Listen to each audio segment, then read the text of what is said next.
We don't have that anymore. Here's what we have.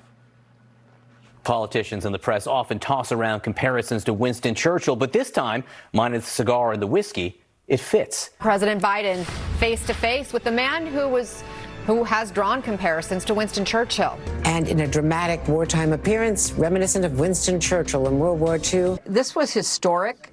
Some people have compared it to when Churchill came. Zelensky is very much acting in the Churchillian tradition. What could be a Churchillian moment? I mean, he is a modern Winston Churchill with an iPhone. Someone who probably is the most courageous and inspirational leader since Winston Churchill.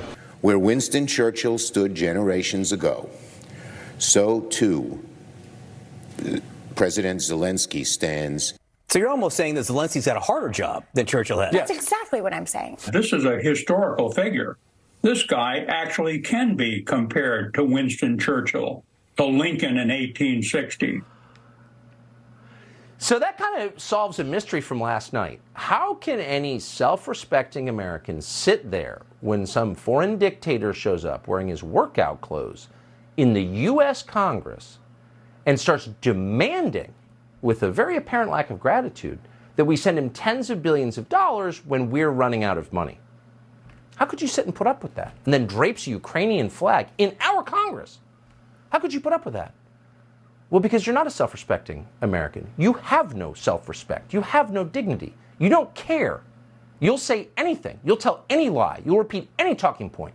And when someone from the DNC or the White House sends you a note by text saying, compare him to Churchill, you do. Because you have no self-respect. That's the problem.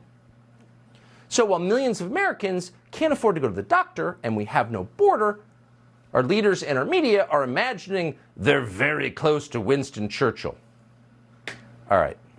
So this is clearly some sort of weird psychodrama that our ruling class is engaging in that gives meaning to their otherwise barren lives. The problem is there are potential consequences that could end the world.